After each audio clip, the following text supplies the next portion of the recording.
9월의 첫날입니다. 9월 한 달도 하나님께서 주시는 은혜와 평강이 우리 모두의 삶 가운데 함께 하시기를 주님의 이름으로 축원합니다. 자, 오늘부터 우리가 갈라디아서 말씀을 묵상하게 됩니다. 갈라디아서는 그리스도인의 자유의 대헌장이다라고 하는 별명을 가지고 있습니다. 죄인인 인간은 자유를 상실하게 된 것이죠. 죄와 사망의 굴레에 얽매여 있습니다. 그러나 예수님께서 그 죄의 속박을 풀어주셨고 우리에게 자유를 주셨습니다. 그래서 그리스도인의 삶에 중요한 특징이 있다면 그것이 바로 자유다라고 하는 것이죠.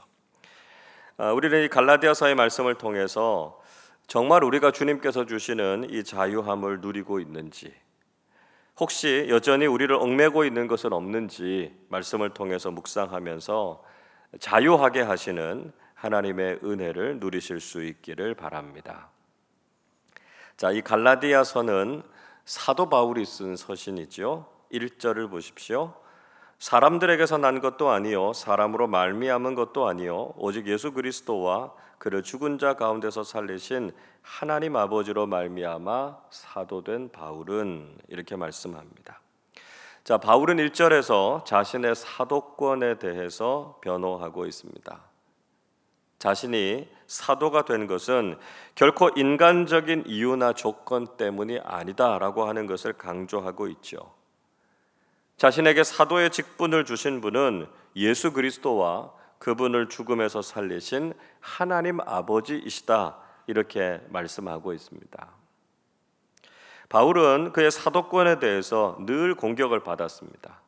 그래서 바울은 자신의 사도권의 출처가 하나님이시다라고 하는 것을 강조하면서 그 누구도 자신의 사도권에 대해서 공격하지 못하도록 했던 것이죠. 자, 이 편지를 받고 있는 사람들, 이 편지의 수신자들은 갈라디아에 있는 여러 교회들이었습니다. 2절을 보시죠. 함께 있는 모든 형제와 더불어 갈라디아 여러 교회들에게, 이렇게 말씀합니다.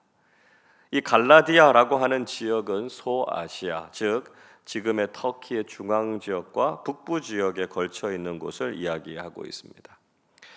당시에 갈라디아 이렇게 이야기하면 두 가지의 의미로 사용이 되었다고 합니다.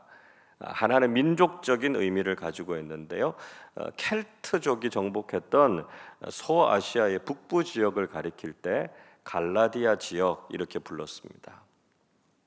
자, 다른 하나로는 행정적인 의미였는데요, 이 소아시아의 북부 지역만이 아니라 그 남부 지역, 그러니까 소아시아의 중앙 지역까지 포함하고 있는 이 부르기아, 또 비시디아, 루가오니아 이런 지역들을 포함하고 있는 지역을 통틀어서 갈라디아 지역 이렇게 불렀습니다.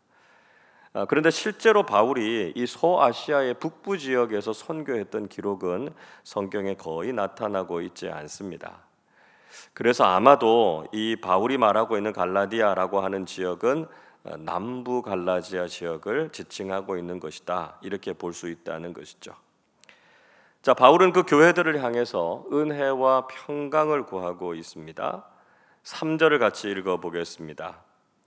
우리 하나님 아버지와 주 예수 그리스도로부터 은혜와 평강이 있기를 원하노라. 바울은 하나님 아버지와 예수 그리스도로부터 오는 은혜와 평강이 그들에게 있기를 간구하고 있습니다. 당시의 복음을 따라서 믿음을 지키고 살아가는 것이 얼마나 힘들고 어려운 일이었습니까? 그래서 때로는 고난과 핍박이 있을지라도 하나님께서 주시는 은혜와 평강 가운데 믿음을 잃지 않고 살라라고 하는 것을 격려하고 있는 것이죠. 자, 무엇보다 바울은 예수 그리스도의 구속의 은혜를 찬송하고 있습니다. 4절과 5절 말씀도 같이 읽어보겠습니다. 그리스도께서 하나님 곧 우리 아버지의 뜻을 따라 이 악한 세대에서 우리를 건지시려고 우리 죄를 대속하기 위하여 자기 몸을 주셨으니 영광이 그에게 세세토록 있을지어다. 아멘. 바울은 예수님께서 하나님의 뜻에 따라서 이 악한 세대에서 그들을 건져주셨다, 이렇게 고백하고 있습니다. 자, 이 표현은 구원의 두 가지 의미 중에 한 가지를 포함하고 있다라고 하는 걸 알 수 있습니다. 그 의미가 뭐냐 하면 구원이라고 하는 것은 무엇으로부터 구원이다라고 하는 의미가 있죠. 그것이 바로 죄와 악으로부터 우리를 구원해 주셨다라고 하는 의미의 구원입니다. 바울은 바로 이런 악한 세대, 즉 죄악되고 음란한 세대로부터 건져주신 하나님의 구원의 은혜를 찬송하고 있죠. 자, 또 다른 의미의 구원은요, 무엇을 위한 구원입니다. 그러니까 무엇을 위해서 우리를 구원해 주셨는가 하는 것이죠.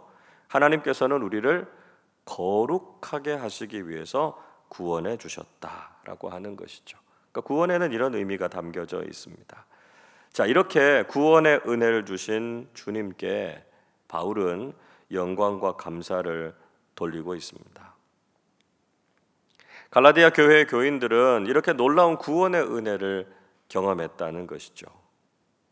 그런데 이들이 다른 복음을 따르고 있다라고 하는 이야기를 듣고 바울은 놀라기도 했고요, 이상하게 여기기도 했다는 것이죠.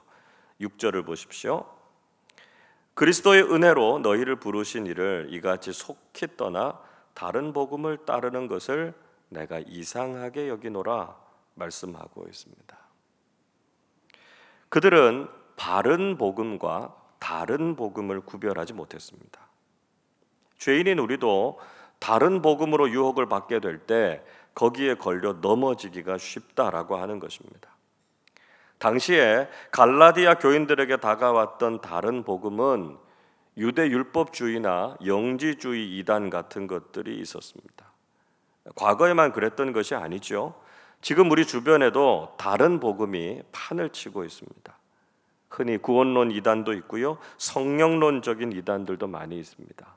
신천지, 통일교, 구원파, 이런 이단 사이비들이 우리 주변에 아주 많이 있죠. 심지어 내적으로는 기복주의 신앙이나 세속주의 복음 같은 것들도 들 수 있습니다. 이 다른 복음이라고 하는 것이 죄인인 우리에게는 아주 매력적으로 다가올 수 있다는 것입니다. 자, 그렇다면 다른 복음이란 도대체 무엇일까요? 다른 복음이라고 하는 것은 그리스도의 복음을 변질시키는 것이다, 이렇게 말씀하죠. 7절을 보십시오.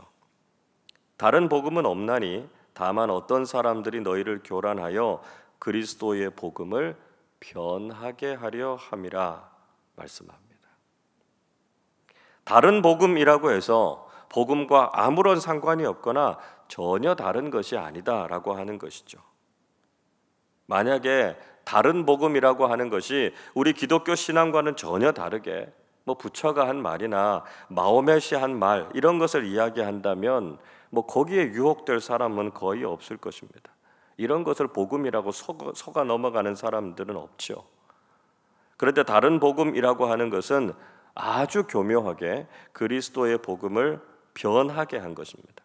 그러니까 얼핏 들어보면 그것이 복음인 것 같은데 자세하게 살펴보면 그게 전혀 복음이 아닌 것들이 있다라고 하는 것입니다. 아마도 대표적인 것이 바로 조엘 오스틴이 이야기하는 긍정의 복음이라고 말할 수 있을 겁니다. 조엘 오스틴이라고 하는 사람 이런 이야기하죠. 하나님께서 나를 긍정하신다, 하나님께서 나를 응원하신다, 이렇게 가르칩니다. 여러분, 그러나 그것은 진정한 십자가의 복음이 아닙니다. 이건 일종의 처세술 같은 거죠. 성공주의 복음, 세속주의 복음이다, 이렇게 말할 수 있습니다. 조엘 오스틴은 자기 긍정을 가르치지만 성경은 자기 부정을 가르칩니다. 그리고 오직 하나님만 긍정하는 것이죠. 이처럼 우리 주변에 교묘하게 복음을 변질시킨 다른 복음이 있다라고 하는 것을 경계해야 된다는 것이고요, 복음의 바른 진리 위에 우리의 신앙을 세우는 것이 중요하다는 것입니다. 복음의 진리가 무엇인가 우리가 분명히 알고 바른 복음을 깨닫는 사람들이 되실 수 있기를 바랍니다. 다른 복음을 전한 결과는 저주를 받게 된다 말씀하죠. 8절 9절 보십시오. 그러나 우리나 혹은 하늘로부터 온 천사라도 우리가 너희에게 전한 복음 외에 다른 복음을 전하면 저주를 받을지어다. 우리가 전에 말하였거니와 내가 지금 다시 말하노니 만일 누구든지 너희가 받은 것 외에 다른 복음을 전하면 저주를 받을지어다 말씀합니다.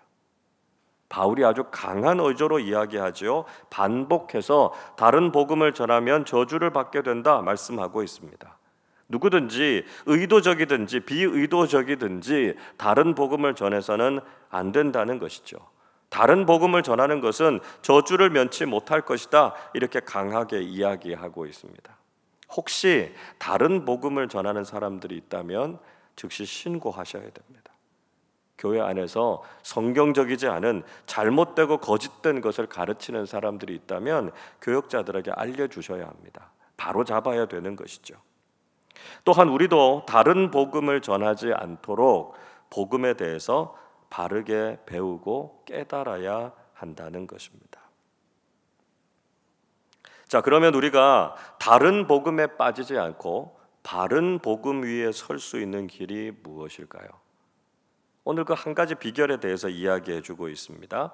10절 말씀 같이 읽어보겠습니다. 이제 내가 사람들에게 좋게 하랴 하나님께 좋게 하랴 사람들에게 기쁨을 구하랴 내가 지금까지 사람들의 기쁨을 구하였다면 그리스도의 종이 아니니라. 바울은 자신이 사람들의 기쁨이 아니라 하나님의 기쁨을 구하고 있다 이야기합니다. 사람들이 기뻐할 만한 이야기, 사람들이 듣고 싶어하는 이야기들은 다른 복음이 될 가능성이 많습니다. 그러나 하나님이 기뻐하시는 것, 하나님의 마음에 합당한 것이 바른 복음이라는 것이죠. 우리가 예수 그리스도의 복음을 바르게 전하면 사람들은 그렇게 좋아하지 않을 것입니다. 그러나 우리가 바른 복음을 전하고 바른 복음을 따라 살아간다면 하나님께서 기뻐하신다는 것이죠. 사람들을 기쁘게 하기 위해서 살아가는 것이 아니라 하나님의 기쁨이 되는 사람들이 되실 수 있기를 바랍니다. 여러분, 오늘도 다른 복음이 아니라 바른 복음을 따라 살아가시기를 바랍니다. 죄인인 우리를 유혹하는 다른 복음의 미혹에 빠지지 말고 하나님의 말씀의 진리 위에서는 신앙인들이 되시기를 바랍니다. 성령님께서 우리에게 분별의 영을 허락해 주셔서 복음의 진리를 깨닫고 그 진리를 따라 살아가실 수 있기를 바랍니다. 오늘도 사람의 기쁨이 아니라 하나님의 기쁨을 구하는 사람들 되십시오. 우리를 악한 세대로부터 구원해 주시고 진정한 자유와 영생을 주신 하나님의 은혜에 감사드리며 복음을 바르게 믿고 복음에 합당한 삶을 살아가는 우리 모두가 되시기를 주님의 이름으로 축원합니다. 기도하겠습니다. 사랑과 은혜의 하나님 아버지, 가을을 시작하는 9월의 첫날 이 새벽에도 주님 앞에 나와 말씀과 기도로 하루를 시작하게 하시니 감사드립니다. 오늘부터 갈라디아서의 말씀을 묵상하면서 저희들이 구원의 은총에 늘 감격하게 하시고 우리에게 주신 그리스도인의 자유와 평강을 누리며 살게 하여 주시옵소서. 우리를 유혹하는 다른 복음을 멀리하게 하시고 진리 되신 하나님의 말씀 위에서는 신앙인들이 되게 하여 주시옵소서. 기복주의 신앙, 성공주의 복음, 세속주의 복음을 멀리하게 하시고 오직 바른 복음, 예수 그리스도의 십자가의 복음만을 따르는 사람들이 되게 하여 주시옵소서. 이단과 사이비의 유혹과 위협이 심한 지금 이때에 순금 같은 믿음 간직하며 살아가게 하시고 오늘도 하나님의 기쁨이 되는 신앙인들 되게 하여 주시옵소서. 감사드리며 우리 주님 예수 그리스도의 이름으로 기도하옵나이다. 아멘.